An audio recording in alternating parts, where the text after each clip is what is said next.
Hello and welcome to Galatta Plus. In this video review episode, we're going to be talking about Aravind Siva's The Tablet, which premiered at the Bengaluru International Film Festival. The film is a quietly powerful story of a woman with a secret. Raichal plays a woman who lives in Sivakasi. She has a secret. She is not ostracized by others, but she has self-ostracized herself in the sense that she has cut herself off from the community.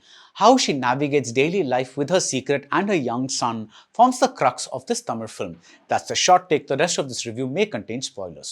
Darling AC திருவிழா இந்தியாவிலே குறைந்த மாத தவணையில் AC. MCR Pure Cotton Club formals and casual shirts. ரகங்கள் பலவிதம் ஒவ்வொன்றும் உலகத்தரம் தமிழக உற்பத்தியில் உங்கள் Anuj styles. Kayal is a department store worker in her early 30s and she lives with her son Prabhu in a small town in Sivakasi. The characters played by Raichal and Hemanathan often seem alone. In an early scene, we see Kayal and Prabhu outside their home. She's combing his hair before he leaves for school. It's a wide shot and there's no one else in the frame except a cleaning lady in the far distance. This sense of a mother and son being isolated is an extension of a medical condition for which they take a tablet, after which the film is named.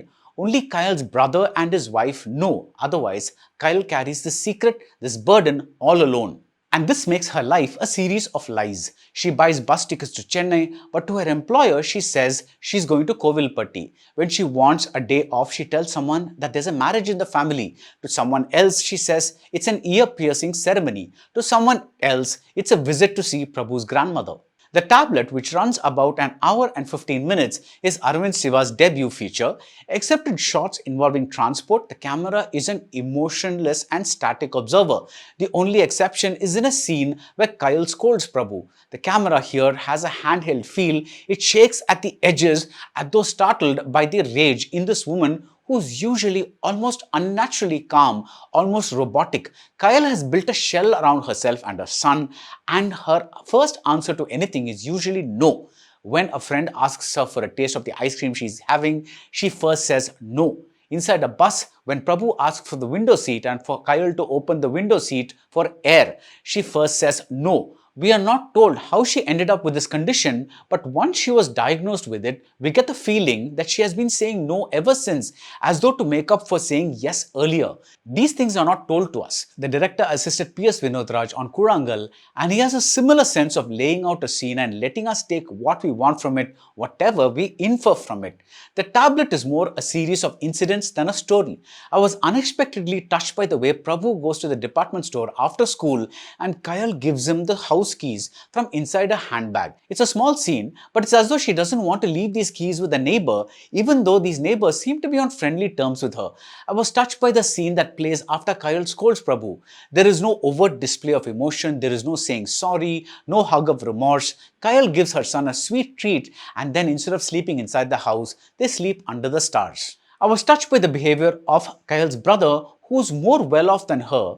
He's supportive at first, but later he becomes like the others. He tells Kayal something that he knows will make her refuse his help. In the end, we're all truly alone. In all this, Kayal never complains. If she believes in God, she does not question him. She just wants each day to pass by uneventfully, and this small thing is repeatedly denied. She's summoned to Prabhu's school. She's put in a situation where she has to go to a local doctor. The actors have a few rough edges, but they put the story across. At one point, Kayal has to change the date of a bus ticket that she's bought, and she also has to change the number of passengers. When she makes this request, the man at the counter would have probably yelled at her, but we don't get that reaction. Instead, we get the film's sharpest edit, a cut that takes us to a riverbank where Kayal has her head in her hands. We feel whatever she's feeling, even if we cannot exactly name it.